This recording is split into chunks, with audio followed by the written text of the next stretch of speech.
नमस्कार. भारत निवडणूक आयोगाच्या निर्देशानुसार सध्या 276 कोल्हापूर उत्तर विधानसभा मतदारसंघामध्ये विशेष पुनरीक्षण मोहीम किंवा स्पेशल इंटेन्सिव्ह रिव्हिजन अभियान त्याला म्हणतो, हे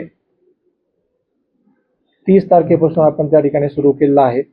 या अभियानामध्ये 30 जून 2026 ते 29 जुलै 2026 या 1 महिन्याच्या कालावधीमध्ये या मतदारसंघामध्ये जे प्रारूप यादी प्रसिद्ध केली, त्या यादीमधील अंदाजे 3,05,000 मतदार आहेत. त्या मतदारांचे गणना फॉर्म किंवा इन्युमरेशन फॉर्म आपण म्हणतो त्याला, ते घेऊन आमचे 315 मतदान केंद्राचे 315 मतदान केंद्रस्तरीय अधिकारी किंवा BLO हे प्रत्येक मतदाराच्या घरी भेट देणार आहेत.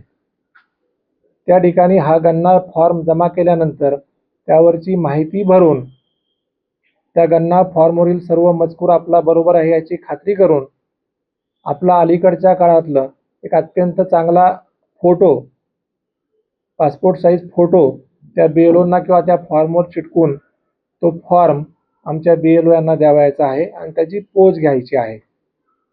ज्या मतदारांनी अशा पद्धतीने दिलेला गणना फॉर्म आमच्याकडे प्राप्त होईल ह्या मुदतीमध्ये, त्या मतदारांचेच नाव जी यादी प्रारूप यादी प्रसिद्ध होणार आहे त्या यादीमध्ये समाविष्ट होणार आहे. माझी 276 कोल्हापूर विधानसभा मतदारसंघाच्या सर्व मतदारांना विनंती आहे की आलेल्या BLO यांना मनापासून सहकार्य करा.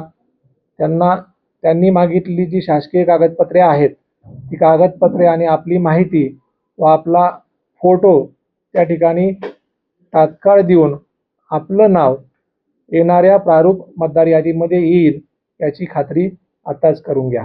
वाटप झालं आहे, पण पाऊस बघूया आता काय परिणाम करतो ते. तरी आता सध्या तरी किती लोक काम करणार आहेत आपल्या या मतदार? आमचे 315 BLO आणि 31 पर्यवेक्षक आणि मग आमचा टीम. तसे एका मतदारसंघाकरता अंदाजे की 350 आणि आमची मागची 50 लोक, जवळजवळ 450 लोक काम बॅक.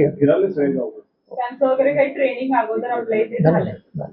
त्यांच्यासोबत हे पण घ्या की राजकीय पक्षांचे BLA हे सुद्धा सहकार्य करतायत, ते घ्या आपल्या बातमीमध्ये. म्हणजे राजकीय पक्षांनी नेमले जे मतदान केंद्रस्तरीय अभिकर्ता आहेत किंवा प्रतिनिधी ते पण सहकार्य करतायत.